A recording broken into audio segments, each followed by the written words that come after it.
Welcome back to my channel, friends. I'm glad you're here today. We are making rice and cassava fufu. Yes, in a combination form. It's good, it's healthy, it's interesting. The first thing to do is to ferment our cassava.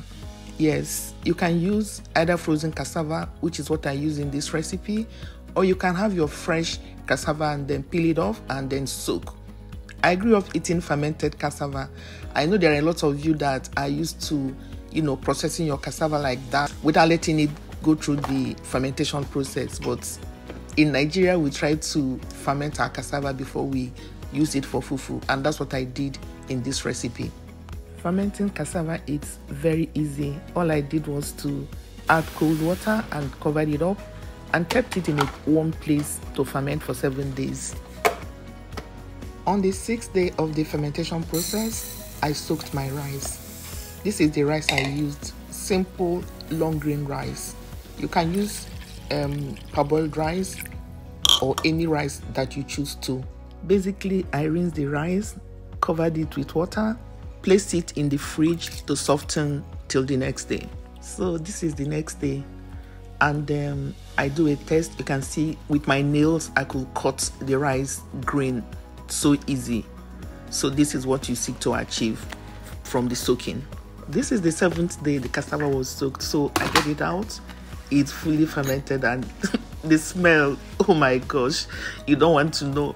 So I drained the water, rinsed it, and you can see how soft I could cut the cassava. At this time, I want to say thank you to all my returning subscribers. You guys are amazing. I do not take your coming back to watch my videos for granted, okay? Thank you so much for the support, and I sincerely appreciate you. Thank you. You get to take off this mid-rib. It's a bit woody, so you take it off and then cut the cassava into smaller chunks to help the blender to pulverize it a lot easier. So the quantity I'm going to use for this recipe is 50% cassava, 50% rice. So I use this bowl to measure it, like you can see.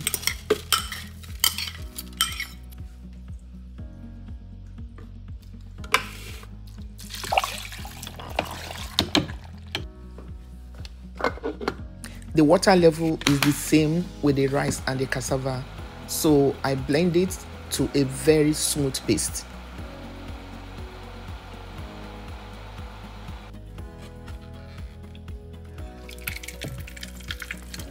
Blending completed, I pour this slurry into this pot for cooking. You can see how smooth the paste is. Very, very smooth. It's not grainy at all. You don't want a grainy paste. You want a very smooth blend.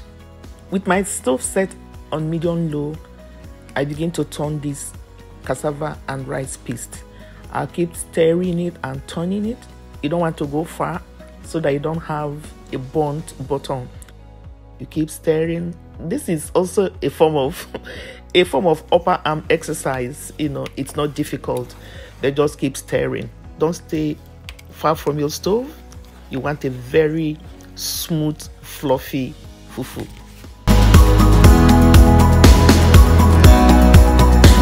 If you have watched this video up to this time and you have not subscribed, come on now, join the family, okay?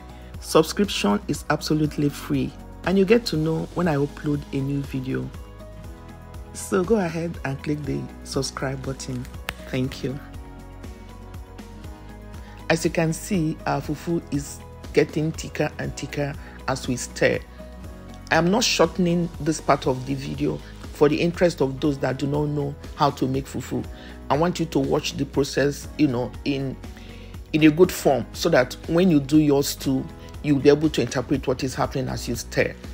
As you keep stirring, sometimes it will appear as though it's forming lumps, but if you keep stirring and pressing the dough to the side of the pot, to loosen up any lump that forms, it will be a soft lump. If you're stirring continuously, it's going to melt off and then everything is going to come out good. But just keep stirring.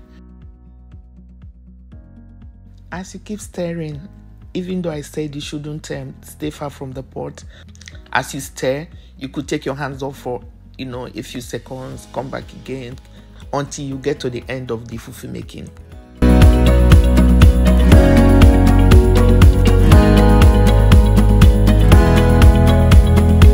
As you stir, scrape down, as the fufu sticks to the pot at the side, you scrape down so that everything can cook evenly. You can see the color of the fufu is changing, it's getting milkier in color. And at this time, we are 80% done in the cooking process. It looks cooked, but it's not fully cooked. So I add hot water to the fufu at this time, cover it and allow it to steam for 5 minutes. This is 5 minutes later. I flip the fufu like you see me doing. I flip it to the other side. Yes, I flip it so that the other side can also steam and cook in very well.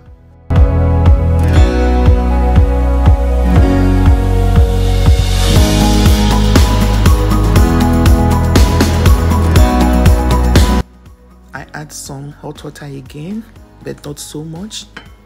Cover it and let it steam for 5 minutes. At this point, we are at the final stretch of this fufu making process. So it might be a bit firmer, so you feel it on your upper arm, but in a nice way, right? So combine to achieve the fluffiness and the smoothness that this fufu deserves, right? So you stir, pull away from the pot, stir. Just follow what I'm showing you, right? I think that's one of the essence of watching a video other than just seeing pictures, right? Just follow and do as you see me do, and you will get the same result that I did. Though this cassava was fermented, but because of the combination it has with rice in this recipe, the smell is not so pungent.